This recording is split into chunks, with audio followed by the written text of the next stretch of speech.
हरे कृष्ण। तो आप सभी भक्तों का हार्दिक स्वागत है आज के एकादशी स्पेशल श्री नामामृत के डिस्कशन में। तो हम लोग चर्चा कर रहे थे लास्ट टाइम श्री नामामृत ग्रंथ से इसके chanting of the holy name is the foundation of spiritual life. ये प्रसंग चल रहा है। इसमें service to Krishna begins with chanting his holy name and tasting his prasad. तो एलिवेशन टू कृष्णा कॉन्सियसनेस एक पुस्तक प्रभुपाद जी लिखे उसमें वर्णन करते हैं कि devotion service begins with tongue, not the legs, eyes or ears. The tongue must be utilized to chant Hare Krishna, Krishna Krishna, Hare Hare, Hare Ram, Ram Ram, Hare Hare, and take Krishna Prasad. इसलिए जीवा के दो function को अगर कोई करता है तो बड़ी आसानी से भगवान को रियलाइज कर सकता है। सेवन मुखे ही जिह्वादौ, ये भक्ति रसामृत सिंधु में ये वर्णन प्राप्त होता है। अतः श्री कृष्ण नामादीना भवेद ग्राह्यम इंद्रिय सेवन्मुखे ही जिह्वादौ स्वयमेव स्फुरति यदा। No one can understand the transcendental nature of the name, form, quality, and past tense of Sri Krishna through his materially contaminated senses. Only when one becomes spiritually saturated by transcendental service to the Lord are the transcendental name, form, quality, and past tense are revealed. ये भक्ति रसामृत सिंधु में बताया गया। जीवाद तो भगवान इस प्रकार से समझा जा सकता। Surrender begins with giving up bad habits and chanting the Hare Krishna mantra on beats. Gita में भगवान बोले सर्वधर्मान् परित्यज्य मामेकं शरणं व्रज अहम त्वां सर्वपापेभ्यो मोक्षयिष्यामि मा शुचः। साइंस ऑफ सेल्फ रियलाइजेशन आत्म साक्षात्कार के विज्ञान में गोपाल जी का कन्वर्सेशन। एक रिपोर्टर बोलते हैं, पूछते हैं question, do you think your movement is the only way to know God? Gopal ji बोलते हैं yes. How are you assured of that? Reporter ने पूछा क्या आप सोचते हैं कि आपका जो ये मूवमेंट है, आंदोलन है, केवल ये एक तरीका है भगवान को जानने का? गोपाल जी बोलते हैं यस। प्रश्न पूछते हैं आप कैसे या कैसे ऐसा संभव, आप कैसे इसको एश्योर करते हैं? तो फिर प्रभुपाद जी बताते हैं from the authorities and from God Krishna. Krishna says सर्वधर्मान परित्यज्य माम एकम शरणं व्रज अहम त्वां सर्व पापेभ्यो मोक्षयिष्यामि मा शुचः। भगवान कृष्ण तो बोलते हैं कि हर प्रकार के धर्मों को त्याग करके केवल एकमात्र मेरा शरण लो। लेकिन कौन ये कर सकता है? कोई नहीं कर सकता, ये संभव ही नहीं है इस कलयुग में। हाँ? भगवान अगर बोले होते सर्व अधर्मान परित्यज्य तो शायद पॉसिबल होता, कुछ लोग कर भी लेते। अधर्म मतलब पाप, पापाचार को तो त्याग, वो भी बहुत मुश्किल है, वो भी कठिन है। हाँ, लेकिन भारतवर्ष में एटलीस्ट कुछ लोग हैं जो त्याग कर भी सकते हैं, जो सात्विक हैं, सतोगुण में हैं, अच्छे संस्कार जिनको मिले, और हर प्रकार के पाप को त्याग कर सकते हैं। लेकिन सर्वधर्मान परित्यज्य ये नहीं कर सकते। धर्मों को कौन त्याग करता है? जो अधर्म को पकड़ के बैठी, जो पाप करते हैं वो धर्म को त्याग कर सकते हैं। उनके लिए पॉसिबल है सर्वधर्मान परित्यज्य। लेकिन माम एकम शरणम व्रज नहीं होगा उनको। वो किसका शरण लेंगे? पाप शरणम व्रजा, पाप को शरण लेते हैं। तो जो पापी होते हैं, पाप करते हैं, वो लोग धर्म को पालन नहीं करते। तो यानी इस संसार में या तो कोई व्यक्ति अधर्म को पकड़ के बैठता है या धर्म को पकड़ के बैठता है, दोनों को त्याग नहीं सकता। लेकिन कृष्ण डिमांड किए कि दोनों को त्याग दो, केवल मेरा ही शरण लो। तो ये संभव ही नहीं है प्रैक्टिकली, जब तक अनटिल अनलेस कोई भक्त नहीं, जब तक कोई शुद्ध भक्त नहीं है उसके लिए ये संभव ही नहीं। इसलिए साधारण व्यक्ति ये कर ही नहीं सकता है। ये कराने के लिए श्री चैतन्य महाप्रभु आए और हमको हरे कृष्ण महामंत्र दिए। चैंटिंग के द्वारा ये संभव है। सर्वधर्मान परित्यज्य का मतलब होता है, धर्म मतलब जितने भी धर्म हैं, देव धर्म, भौतिक धर्म, शारीरिक धर्म, मातृ धर्म, पितृ धर्म, देश धर्म, अन्य अन्य बहुत सारे धर्म। शरीर के धर्म को तो कोई नहीं त्याग कर सकता। शरीर की आवश्यकताओं जो होती हैं, शारीरिक आवश्यकताएं, फिर अलग अलग प्रकार के जो कर्तव्य है, कर्म है, उसको कोई त्याग नहीं सकता है। ये संभव नहीं है, अटैचमेंट आसक्ति बनी ही रहती है, ये संभव नहीं है। तो जब तक ये संभव नहीं है, भगवान का जब तक कोई पूर्णतः शरण नहीं ले सकता, तब तक वो मोक्ष इच्छामि नहीं हो सकता है। इसलिए भगवान कृपा करके, दया करके चैतन्य महाप्रभु के रूप में आकर के हरे कृष्ण महामंत्र दिए। और ये मंत्र, हरे कृष्ण मंत्र, अगर कोई जितना मात्रा में जप करता है, तो उसकी जितनी भी गलत आदतें हैं वो नष्ट होती हैं।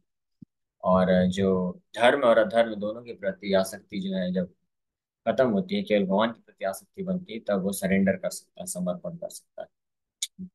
Does surrender mean that someone would have to leave his family? Prabhupada, no. But suppose I were to become an initiate, wouldn't I have to come and live in the temple? Not necessarily. I can stay at home. So yes. What about work? Would I have to give up my job? No. You would simply have to give up your bad habits and chant the Hare Krishna mantra on these beats. That's all. हाँ? तो reporter इस प्रकार से प्रश्न पूछ रहा है, प्रभुपाद जी समझ गए कि वो क्यों पूछ रहा है।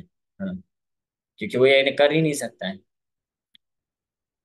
इसलिए प्रभुपाद जी, आज के समय में ये संभव नहीं है कि व्यक्ति हर कुछ छोड़ करके पूरा भगवान को समर्पण कर ले। लेकिन अपनी स्थिति में रहते हुए हर कोई ये कर सकता है, जितने भी प्रकार की गलत आदतें हैं उसको छोड़ दे और हरे कृष्ण महामंत्र का जप करे। इतना करने मात्र से उसका जीवन सिद्ध हो जाएगा, और भौतिक जगत में रहते हुए भी भौतिक आसक्ति से मुक्त होकर के भगवान के धाम को प्राप्त कर सकता है इस शरीर को छोड़ने के बाद। इसलिए प्रभुपाद जी एक लेटर लिखे थे, अ, उस समय के, क्या नाम है उनका, लाल बहादुर शास्त्री, भारत के पहले राष्ट्रपति। उनको लिख के ये वर्णन करते हैं कि आई हैव गॉट अ क्लू, कि मुझे एक हिंट मिला है, मुझे एक दिशा निर्देश, एक तरीका मिल गया है, पता चल गया है कि कैसे कोई व्यक्ति इस संसार में रहते हुए किस प्रकार से कार्य करे कि वो भगवान के धाम जा सके। रूपांची लेटर में लिखते हैं, I have got a clue that I can, after living this body I can go back to God. मुझे एक हिंट मिल गया है, एक तरीका पता चल गया है, जिसके द्वारा मैं जैसे ही ये शरीर, प्रेजेंट मटेरियल बॉडी को छोड़ूंगा, मैं भगवान के धाम जा सकता हूँ। तो मेरा इच्छा है कि मैं अकेले नहीं जाना चाहता हूँ, मेरा इच्छा है कि मैं सबको, जितने भी हमारे देशवासी हैं, भारतवर्षी, उनको ये अपॉर्चुनिटी देना चाहता हूँ, और उन सबको ये मौका दे करके भगवान के धाम भेजने की योजना बनाना चाहता हूँ, तो आप हेल्प करिए। ऐसे प्रभुपाद जी बोल्ड बिल्कुल होकर के लिखे थे लेटर। और लाल बहादुर शास्त्री जी बहुत ही महान व्यक्ति थे, वो स्वीकार किए, वो बहुत धार्मिक भी थे। प्रभुपाद जी से उनका मुलाकात भी होता है। प्रभुपाद जी अपने भागवतम फर्स्ट कैंटो जब उन्होंने लिखा, कंप्लीट किया था, तो उसके 3 वॉल्यूम लाल बहादुर शास्त्री देते हैं। उसका फोटो भी है। हाँ, शिला प्रभु। हाँ,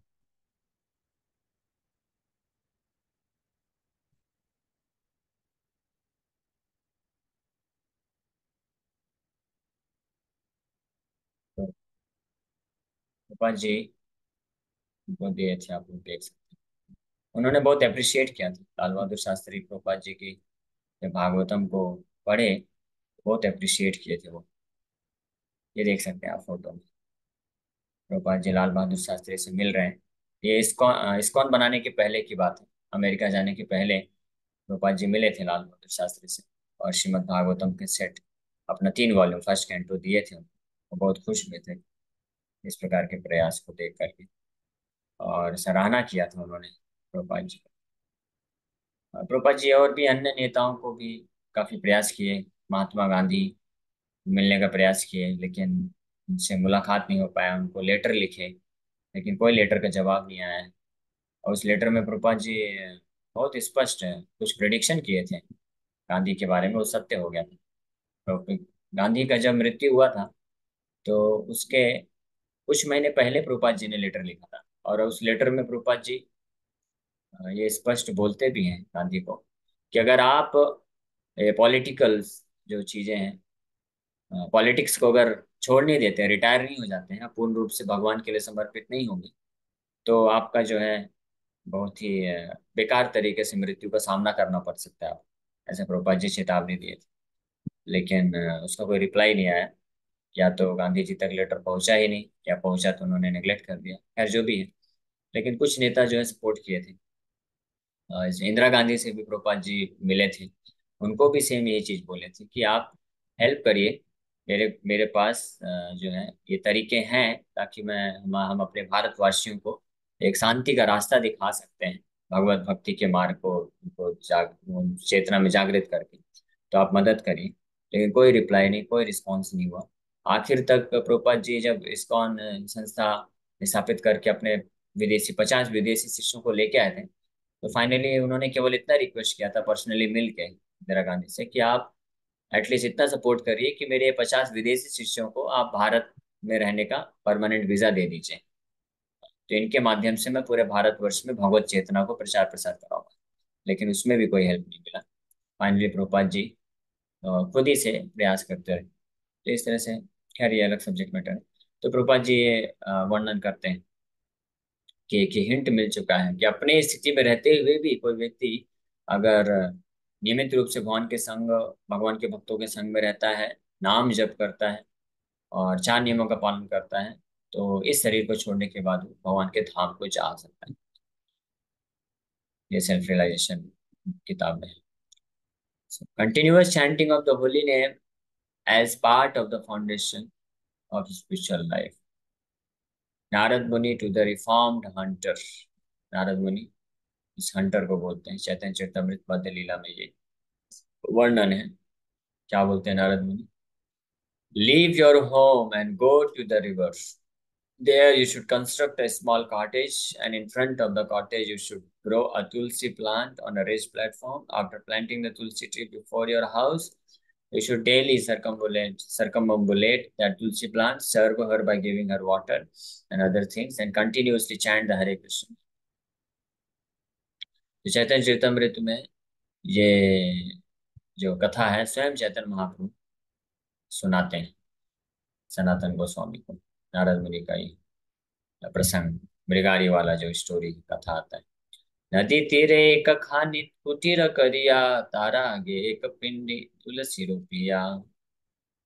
तुलसी परिक्रमा कर तुलसी सेवन, निरंतर कृष्ण नाम करी कीर्तन। इस प्रकार से इंस्ट्रक्शन दिए थे नारद ने। हाँ। आमी তোমায় बहु अन्न पठाई मुदिने से अन्न लग गया था खाओ दुई से। वो मृगारी को बहुत पूरा विश्वास हो गया था नारद मुनि पे। ये भी एक अद्भुत चीज है। इनके प्रभाव से नारद मुनि इनको बोले। मृगारी के दिमाग में ये क्वेश्चन उत्पन्न हो रहा था कि अरे, आप बोल रहे हैं कि तीर धनुष में तोड़ के फेंक दूं, मेरा फिर जीविका कैसे चलेगा? मुझे तो और कुछ आता नहीं है, मैंने तो कुछ पढ़ाई लिखाई किया नहीं। मैं 10वीं फेल भी बोलने लायक नहीं हूँ। मैं स्कूल ही नहीं गया, तो 10वीं फेल 12वीं फेल क्या बोलूंगा? तो मैं और कुछ कर ही नहीं सकता हूँ, बस यही चीज आता है मेरे को। तो नारद मुनि उसको सांत्वना दिए, बोले नहीं नहीं आप टेंशन मत लो, मैं डेली आप दोनों के लिए प्रसाद भेजूंगा खाने के लिए, ठीक है? जाओ चुपचाप कुटिया बनाओ, तुलसी महारानी को आंगन में स्थापित करो, और उनका सेवा करो, परिक्रमा करो, जल दो, प्रणाम करो, और उनके सामने बैठ के निरंतर रात दिन आप दोनों पति पत्नी जप करो। ऐसे इंस्ट्रक्शन दे दिए नारद मुनि। निरंतर करो जप, निरंतर मतलब रात दिन। हाँ, और कुछ करने की आवश्यकता नहीं है। कुछ काम धंधा जॉब कुकिंग नहीं नहीं, ये सब कुछ नहीं करना। बस चुपचाप बैठ के दोनों पति पत्नी बैठ के जप करने का हो गया। फिर प्रसाद मैं भेजूंगा, नारद मुनि बोल दिए। और उनको पूरा विश्वास हो गया। नारद मुनि एक एक संशय नहीं आया कि नारद मुनि, अरे आप तो सन्यासी हैं, आप खुद दूसरों का भिक्षा लेके आप खाते होंगे, आप मेरे लिए कहाँ से भेजेंगे? विश्वास हो गया उनको। और फिर नारद मुनि को भी पूरा विश्वास था भगवान पे कि भगवान देखभाल करेंगे अगर ये पूरी तरह से मेरे इंस्ट्रक्शन को फॉलो करेंगे। तो भगवान फिर जैसे वो चालू कर दिया ऐसे नाम भजन, तो आसपास के लोगों को पता चल गया कि नारद मुनि की कृपा प्राप्त करके ये मृगारी जो है पूरी तरह से वैष्णव बन गया है। तो लोग खुद ही खुश होकर के आ गए उसके सामने, उसको दर्शन करने के लिए। तो जो भी लोग आते थे तो कोई फल फूल कुछ अनाज ये सब लेके आते थे। तो उससे हो जाता था उसका पालन पोषण। तो इस प्रकार से भागवत में, ये चैतन्य चरितमृत में ये कथा आती है। So this is the beginning of spiritual life. After leaving householder life, one may go to a holy place such as the bank of the Ganga or Yamuna and erect a small cottage. A small cottage can be constructed without any expenditure. 4 logs serving as pillars, can be secured by any man from the forest. The roof can be covered with leaves, and one can cleanse the inside. Thus, one can live very peacefully. रूपा जी लिख रहे हैं, one can live very peacefully. लेकिन आजकल के लोग कहाँ रह सकते हैं इतने पीसफुली। जो साधु प्रवृत्ति का होगा वही रह सकता है। प्रभुपाद जी खुद रहे भी थे वृंदावन में, छोटे से एक राधा दामोदर मंदिर में छोटा सा एक कुटिया ही था उनका। वहां पे आराम से पीसफुली रहते थे, जब करते थे। मायापुर में जब पहुंचे थे प्रभुपाद जी, तो पहले कुछ भी नहीं था मायापुर में।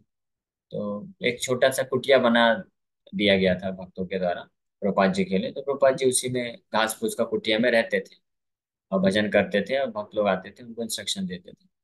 लेकिन बहुत बड़ा प्लान दिया प्रभुपाद जी, जो आज मंदिर बन रहा है TOB पे।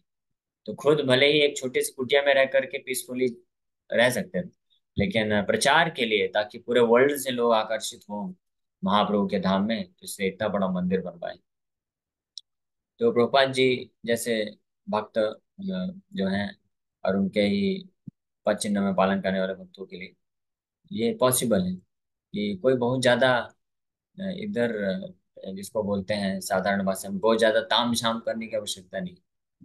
भगवान की कृपा से अपने कर्म अनुसार जितना मेहनत करने पे जो मिल गया, छोटा घर हो, बड़ा घर हो, बहुत बड़ा घर हो या छोटा घर हो, कैसा भी हो, पीसफुली बैठ के वहां पे भगवान का नाम जप करना चाहिए। ज्यादा परेशान नहीं होना चाहिए कि हमारे पास इतना होना चाहिए, ये हो जाए, ये हो जाए। बहुत कम समय के लिए हमको जीवन मिला है, विचार करना चाहिए। एक ऋषि हैं, उनका नाम है लोमस ऋषि। लोमस ऋषि का आयु आप सुनेंगे तो हिल जाएंगे, कितना उनका आयु है। तो वो तो बाद में बताएंगे उनका आयु कितना है। तो ऐसे लोमस ऋषि जो है बैठ के भजन कर रहे हैं।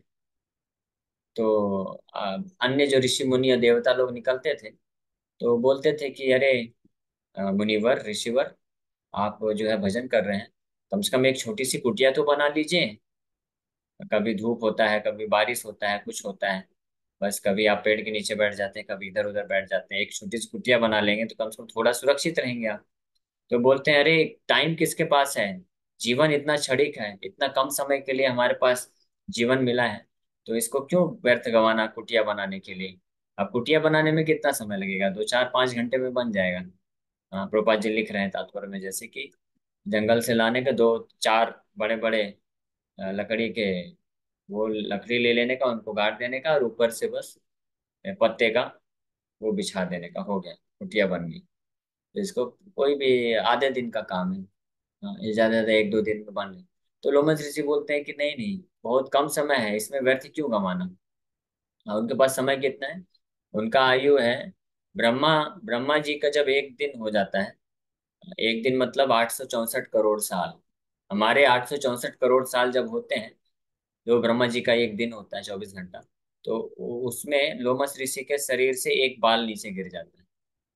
तो ऐसे जब तक पूरे बाल उनके शरीर से और सिर से खत्म नहीं हो जाएंगे, तब तक उनका जीवन रहेगा। तो आप सोच सकते हैं, यानी ब्रह्मा जी से भी ज्यादा जीवन होगा इसका मतलब। हाँ, ब्रह्मा जी का जीवन, ब्रह्मा जी के पास कितने दिन होंगे, ब्रह्मा जी के पास 100 वर्ष हैं, तो आप कैलकुलेट कर लीजिएगा। 365 दिन होते हैं, तो 100 वर्ष में कितना, 35,000 लगभग दिन है, 35,600 दिन। तो 35,000, 35,500 दिन ब्रह्मा जी के पास है, उनका लाइफ टाइम। तो 35,500 से तो ज्यादा ही बाल होंगे शरीर में, हजारों लाखों लाखों बाल होंगे, सिर में ही इतने सारे बाल होंगे। तो माता जी बोले एरर होगा। ठीक है, एग्जैक्ट डे आप कैलकुलेट करके बताइए। तो यानी लोमस ऋषि कितने, ब्रह्मा भी आके चले जाते होंगे, उतना इनका जीवन है, लेकिन वो बोल रहे हैं कि जीवन बहुत, अवधि बहुत कम है, क्यों इसको वेस्ट करना ये सब करने में। लेकिन हमारा दुर्भाग्य है कि हमारे पास तो 864 करोड़ साल छोड़िए, 1 करोड़ साल भी छोड़िए, 1 लाख साल भी नहीं है, 1,000 साल भी नहीं है, 100 साल भी नहीं है, कोई 60 70 साल मिलता है। उसमें भी 25 30 साल तो निकल जाते हैं पढ़ाई करते करते और जॉब ढूंढते ढूंढते। फिर विवाह के बाद कोई सोचता है कि हमारे पास कोई बहुत बड़ा घर होना चाहिए, तो उसके बाद फिर वो प्रयास करता है जॉब कर करके। उसके बाद समय ही कितना बचा, 60 65 70 साल, 75 साल मैक्सिमम आयु होती है। तो उतने फिर जो भी 25 25 30 साल बचा है, वो केवल कमाने कमाने में ही चला जाएगा कि एक बहुत बड़ा घर बनाना है। तो घर में रहेगा कौन? आप बोलेंगे नहीं प्रभु जी ईएमआई कर लेंगे। ईएमआई एक और झंझट है। जो भक्त लोग ईएमआई करते हैं जो लोग, आप उनसे पूछ सकते हैं कितना टेंशन रहता है। तो उस टेंशन के मारे फिर कैसे भजन हो पाएगा। तो इसलिए ज्यादा इसके चक्कर में नहीं पड़ना चाहिए। भगवान की कृपा से जितना मिल गया उससे हमको उसी से जीवन निर्वाह करके भगवान के भजन में फोकस करना चाहिए। आप लोग ये मत सोचिएगा प्रभु जी क्या है आप, हम लोग कथा करने आते हैं कुछ प्रेरणा प्राप्त करेंगे, आप डिस्करेज कर रहे हैं।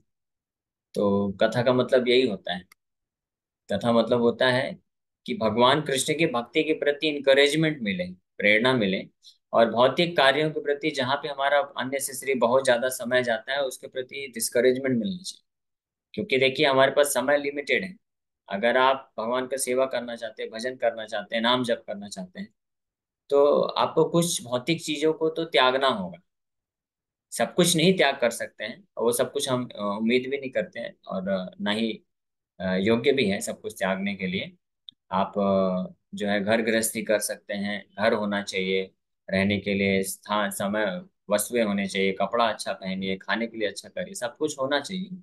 लेकिन जितना हमको भगवान के अपने कर्म और भगवान की कृपा से हमारे पास है जितना, उसी में हमको मैनेज करना चाहिए। उसी में उतना करके वो अलाउड है, वो त्याग करने के लिए नहीं बोला जा रहा है। आप दिन में 2 बार 3 बार खाइए, रहने के लिए घर रखिए, और बस जो भी सामान है आपको इस्तेमाल करना है वो रखिए, भगवान का मंदिर बनाइए, सब कुछ करिए। लेकिन अपने अनुसार ही, जैसा जो मिल गया है। ज्यादा समय व्यर्थ नहीं गंवाना चाहिए उसके लिए कि हम भजन ही ना कर पाए। ठीक है। और विशेष रूप से एकादशी जो विशेष अवसर होते हैं, तो इसमें तो सच में वेस्ट नहीं करना चाहिए। एकादशी मतलब एक्चुअली में एकादशी मतलब भौतिक कार्य करना ही नहीं चाहिए। हाँ। ये वैदिक पद्धति में ऐसे ही होता था। कोई भी व्यक्ति भौतिक कार्य, स्पेशली जो वैष्णव होते थे, वो एकादशी जो है वो निर्जला करते थे। निर्जला मतलब इसका मतलब कोई कार्य नहीं करेंगे। क्योंकि अगर कोई भौतिक कार्य करने जाएंगे तो निर्जला नहीं कर सकते उपवास।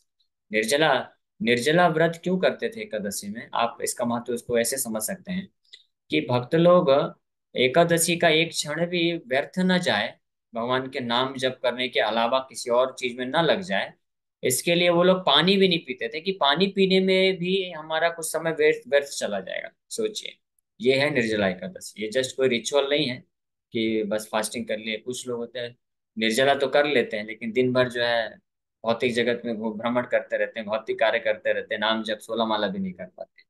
तो ऐसे निर्जला का कोई खास मतलब नहीं है। निर्जला हो किया क्यों, क्यों बना ये निर्जला उपवास क्यों करते थे हम लोग?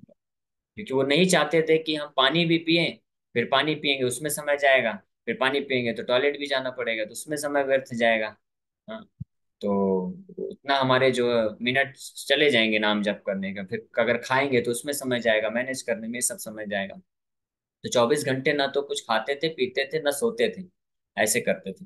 लेकिन हम इतना स्ट्रिक्टली नहीं बोल रहे हैं, अभी कलयुग की स्थिति इतनी वो हो चुकी है, हर किसी की शारीरिक क्षमता वैसे नहीं है। तो आप लोग खाइए, प्रसाद खाइए एकादशी के लिए, निर्जला मत करिए। लेकिन अनाज मत खाइए क्योंकि अनाज बहुत हैवी होता है, और हम ज़्यादा हैवी खाएंगे तो फिर हम भजन नहीं हो पाएगा। तो इसलिए सिंपल खाना चाहिए, फल फ्रूट जूस ये सब खा के एक दिन रहना चाहिए। और ज्यादातर समय कृष्ण के नाम को जप करने में लगाना चाहिए। और ठीक है, तो आप, हम ये भी नहीं बोलते कि आप पूरी रात भर जागे, आप विश्राम भी करिए जितना जरूरत है, तो रेस्ट भी लीजिए। लेकिन बाकी जो समय बचता है, ऑलरेडी हमारी शारीरिक स्थिति को देखते हुए ऐसी अवस्था है कि हम लोग जो है पूरी तरह से जो कुछ शारीरिक कार्य है जैसे सोना है खाना है, ये हम नहीं त्याग कर सकते। उसमें ऑलरेडी हमको 6 8 घंटे 10 घंटे देना ही पड़ रहा है। तो बाकी जो समय बचता है उसको उसको वेस्ट नहीं करना चाहिए, उसको यूटिलाइज कर लेना चाहिए। ठीक। तो प्रयास करना चाहिए भक्तों को एकादशी का पूर्ण लाभ उठाना चाहिए। तो जो लोग अगर अपने जॉब धंधे से छुट्टी ले सकें तो बहुत अच्छी बात है। महीने में 2 सिक लीव दिया जाता है। वो इसीलिए दिया जाता है कि महीने में 2 एकादशी आती है। एकादशी के दिन भौतिक रूप से बीमार पड़ जाना चाहिए, मटेरियली डिजीज हो जाए, और स्पिरिचुअली हेल्दी बनाने के लिए। तो आध्यात्मिक स्वास्थ्य बनाने के लिए भौतिक स्वास्थ्य को गिरा देना चाहिए और छुट्टी ले लेना चाहिए। और किसी के लिए अगर ऐसा होता है कि वो छुट्टी नहीं ले सकते हैं, ऐसी समस्या है, तो फिर मैनेज करना चाहिए जितना ज्यादा से ज्यादा कर सके 64 माला का जी। ठीक। अभी समय हो गया। इसी के साथ हम लोग विराम करते हैं। Thank you very much.